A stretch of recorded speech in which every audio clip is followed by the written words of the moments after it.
I took over the responsibilities of a country at the request of these students. A country which is in almost always a completely mess. In their efforts to stay in power, Sheikh Hasina dictatorship destroyed every institution of the country.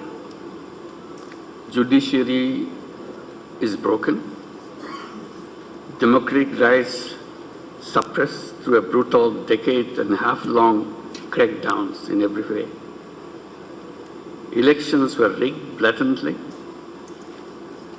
Generations of young people grew up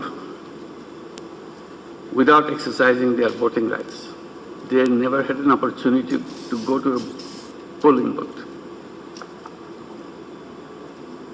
Banks were robbed with full political patronization. And the state coffer was plundered by abusing power.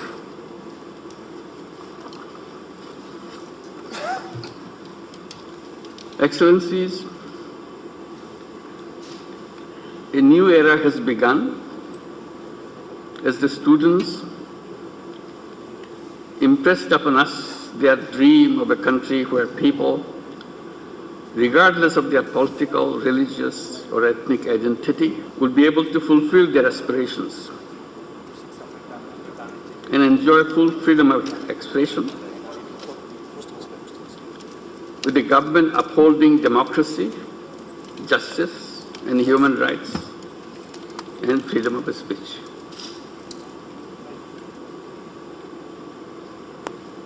Top priority of the interim government would be to bring law and order situation under control. As you saw a little while back, it was delayed because I was unwilling to bring police to let them go. I said, let's talk. Let's be peaceful. That's why it took time. We will be close to normalcy within a short period, I hope. I hope. With the unwavering support of our people and patriotic armed forces. The police force has also resumed their operations.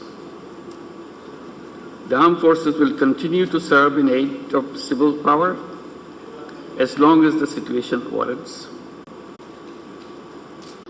Our government remains pledge-bound to ensure safety and security of all religious and ethnic groups.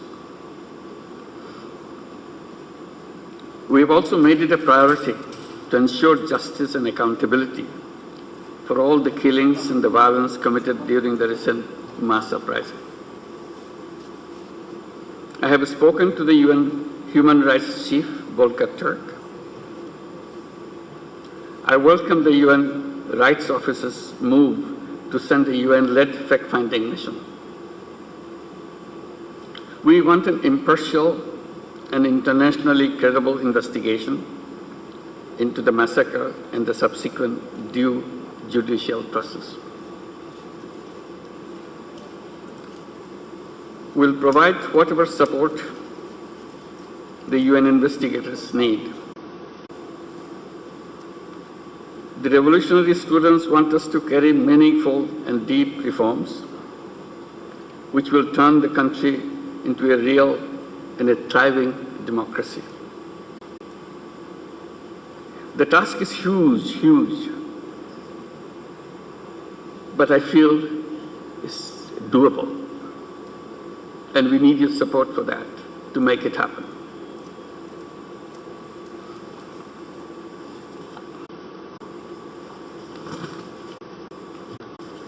We must succeed. We don't have any other option.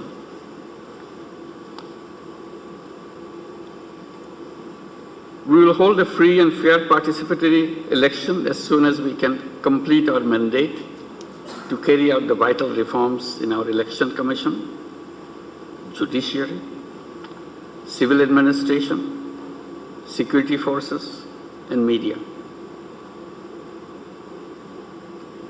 We will also make sincere efforts to promote national reconciliation.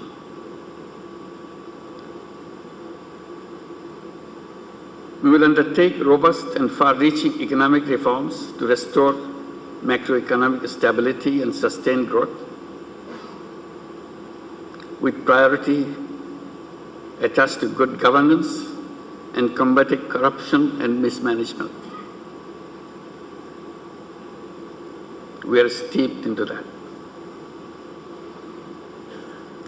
We'll uphold and promise all our international legal obligations, including international humanitarian law and international human rights law. Our government will adhere to all international, regional, and bilateral instruments it is party to. Bangladesh shall continue to remain an active proponent of multilateralism with UN at the center.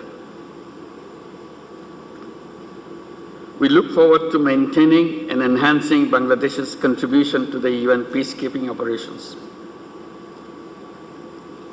Our government will continue to support the million plus Rohingya people sheltered in Bangladesh. We need sustained efforts of the international community for Rohingya humanitarian operations and their eventual repatriation to their homeland, Myanmar, with safety, dignity, and full rights. I am encouraged by the words of the support by our international friends and partners. I have been receiving many letters from heads of states, heads of governments. It encourages me a lot. Our government will nurture friendly relations with all countries in the spirit of mutual respect and understanding and shared interest. We call upon our trade and investment partners to maintain their trust in us for economic prosperity.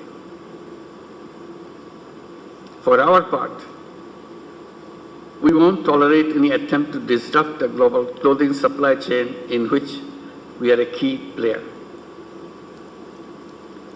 Bangladesh stands at the crossroad of a new beginning. Our valiant students and people deserve a lasting transformation of our nation.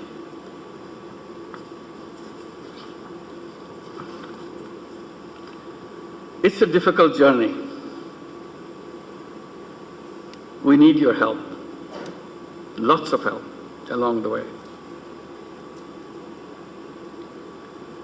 We need to fulfill the aspirations of the people of this country.